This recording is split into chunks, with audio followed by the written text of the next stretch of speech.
தமிழ்நாட்டில் ஒரு பெரிய சுனாமி 2026 வந்திருக்கு. 2004க்கு அப்புறம் அப்படின்னா இட்ஸ் விஜய். விஜய்ங்கிற நேம் வந்து எல்லா இடத்துலையும் இப்போ பரவிக்கிட்டு இருக்குது. பட் இதோட முக்கியமான காரணம் அப்படின்னு பார்த்தீங்கன்னா ஜென்சி. நிச்சயமாக இந்த கிட்ஸ், அந்த ஜென்சி கிட்ஸ் வந்து ஒரு பெரிய மாற்றத்தை உருவாக்கணும்னு நினச்சி பண்ணியிருக்காங்க.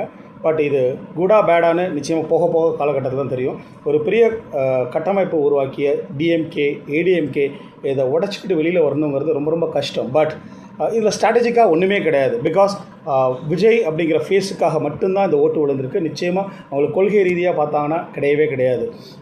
திராவிடமா அப்படின்னு பார்க்குறோம், அந்த மாதிரியும் கிடையாது.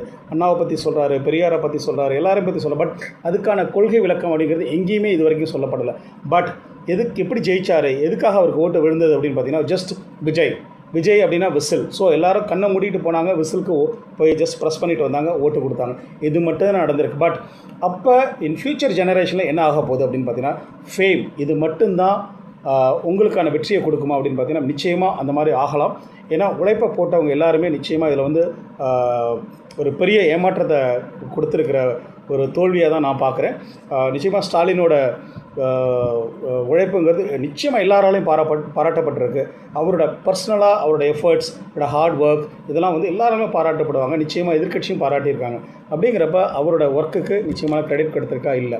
சேம் திங் பார்த்தீங்கன்னா எடப்பாடி பழனிசாமி அவரோட கேம்பெயினை ஸ்டார்ட் பண்ணது அவர் தான் ஃபஸ்ட்டு. ஒவ்வொரு ஊரும் போனார், ஒவ்வொரு மூலை முடுக்கும் போனார். பட் அவரோட எஃபர்ட்ஸுக்கு இதுக்கான சக்ஸஸ் ஸ்டோரியான்னு பார்த்தீங்கன்னா நிச்சயமே கிடையாது. பட் விஜய்க்கு எப்படி வந்தது அப்படின்னா வேறு ஒன்றுமே கிடையாது. அவரோட புகழ், அவரோட நேம், இந்த விஜய்ங்கிற ஒரு டேக்லைன், வேறு எதுவுமே கிடையாது. ஏன்னா அந்த கட்சியை பொறுத்த வரைக்கும் கொள்கை கிடையாது. அஸ் எக்ஸ்டர்னலி கிடையாது. மேபி இன்டர்னலி இருந்திருக்கலாம். ஒரு பெரிய கட்டமைப்பும் கிடையாது. யாரெல்லாம் வந்தாங்களோ அவங்களுக்கு வந்து ஒரு எம்எல்ஏ சீட் மாதிரி கொடுத்து பண்ணியிருக்காங்க. பட் இன் ஃபியூச்சரில் எப்படி இது ரன் ஆக போகுது அப்படிங்கிறது நிச்சயமாக there is lot of IAS officer இருக்காங்க, ஒரு பியூரோக்ராட்ஸ் இருக்காங்க, அவங்க வந்து சப்போர்ட் பண்ணுவாங்க. But still as a leader you should know every thing. But does he has every skills? I don't think so. But he has to create it. Or அவர் கீழே work பண்ண போகிறவங்க நிறைய பேர் மினிஸ்டராக போகிறாங்க. அந்த மினிஸ்டர்னால் அவங்களுக்கான நாலேஜ் அண்ட் ஸ்கில்ஸ் வந்து சம்திங் ஸோ ஃபினாமினலாக இருக்கணும்.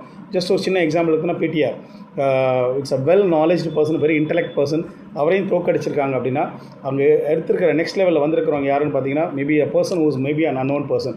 சேம் பிளேஸ் ஆல்மோஸ்ட் இந்த 234ல் 108 பிளேசஸில் நிறைய இடத்துல வந்து அன்னோன் ஃபேஸஸ் தான் சூஸ் பண்ணியிருக்காங்க. பட் அதுக்கான பின்விளைவுகள் எப்படி இருக்குங்கிறது யாருக்குமே தெரியாது. நாலேஜ் அண்ட் ஸ்கில்ஸ், அதோட sense of achievement, all those things has to be considered. But அவங்களோட மிஷன் இதெல்லாமே கன்சிடர் பண்ணு. பட் அது இல்லாமல் ஒருத்தர் வந்து உட்கார்றப்ப எனக்கு நல்லது பண்ணணும்னு நினச்சி வர்றவங்க தான் நிறைய பேர் இருக்காங்க. பட் அது நல்லது வரணும்னு நினைக்கிறவங்களுக்கும் அதுக்கான ஸ்ட்ராட்டஜி தெரியணும், அதுக்கு பிளான் ஆஃப் ஆக்ஷன் தெரியணும், அதை எப்படி மீட்டு வெளியில் வரணுங்கிற மாதிரி ஒரு ஆக்ஷன் பிளான்ஸ் இருக்கணும். அது இல்லைனா நிச்சயமாக will be facing lot of troubles. And let us wish Vijay for the next venture. And it is going to be a great days in the future.